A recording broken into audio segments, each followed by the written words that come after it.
Galactic Council laughed. Humans fear war. Until they witnessed humanity's true power.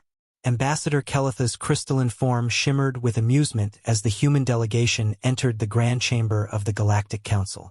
The massive hall stretched for kilometers, its bioluminescent walls pulsing with the heartbeats of 1,000 species. At the center, the Council of Elders, beings who had witnessed the rise and fall of civilizations across the galaxy, waited with barely concealed contempt. "So," rumbled Warlord Vextar, his 6 arms folded across his armored thorax. "The humans finally seek membership. Tell us, little fleshwalkers, what makes your primitive species worthy of joining the greatest military alliance in known space?" Captain Marcus Rodriguez stepped forward, his modest Earth Defense Force uniform a stark contrast to the ornate battle-wear of the assembled delegates.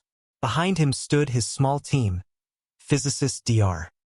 Elena Volkov, engineer James Wright, and diplomat Amara Thompson.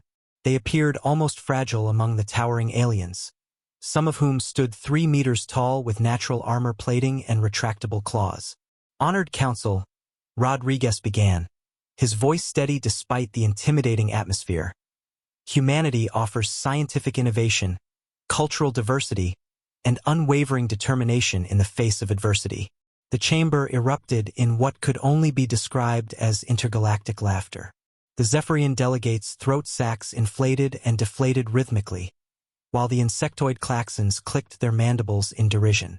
Even the usually stoic Etherians allowed their energy forms to flicker with amusement. "Scientific innovation?" Kelitha's voice rang like crystal chimes. "Your species has barely mastered fusion drive. You've yet to develop quantum displacement or neural networking. And determination?" Vextar's laugh was a grinding sound like tectonic plates shifting. "Your species actively avoids conflict. Your own historical records show you've spent the last century trying to eliminate warfare entirely. How can you contribute to our military might when you fear the very concept of battle?" Dr. Volkov stepped forward, her weathered face calm. "If I may, honored delegates, we've brought something to demonstrate humanity's unique approach to conflict resolution." She activated a holographic projector. The chamber dimmed as a 3-dimensional star map materialized above them, showing the contested outer rim territories where the parasitic devourers had been systematically consuming entire worlds, converting all organic matter into their hive ships. "The devourer threat has plagued this galaxy for 3 centuries, Volkov continued. "Every military response has failed. Brute force only delays their advance." Vextar snorted. "If the combined fleets of the Galactic Council cannot stop them, what could your pathetic gunboats possibly accomplish?" Rodriguez smiled, an expression that didn't reach his eyes. "Warlord Vextar, you're absolutely right. We can't outfight the devourers. But we've never been a species that simply throws bodies at problems."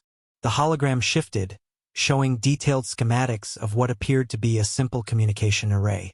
Wright stepped forward, his engineering background evident in his precise explanations. "The devourers operate on a quantum-entangled hive mind," he said. "Every individual unit shares consciousness instantaneously across galactic distances. It's what makes them so formidable. Perfect coordination. No communication lag. Absolute unity of purpose." "This is elementary knowledge," Kelith interrupted impatiently. "Yes," Thompson said, speaking for the first time. "But you've been treating it as a strength. We see it as the most exploitable weakness in galactic history." The hologram zoomed in on the array's core components. "Humans excel at one thing above all others," Rodriguez continued. "We're natural hackers. We don't just adapt to systems, we subvert them, corrupt them, turn them against themselves." Volkov's fingers danced across her control interface. "This device doesn't broadcast destruction or pain. It transmits something far more devastating to a hive mind." "And what?" Vextar asked, his voice now stripped of mockery.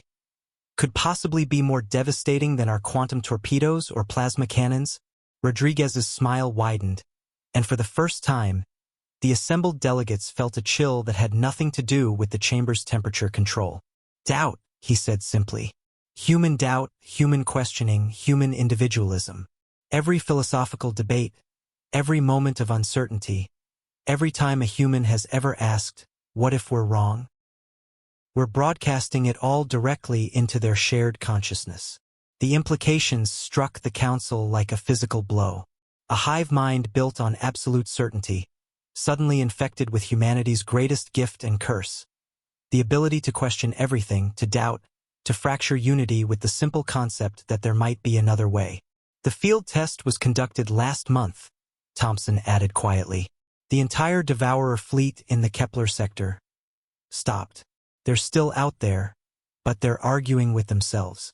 Some want to continue consuming, others are questioning if consumption is moral, and a few have apparently developed anxiety disorders. The chamber fell silent.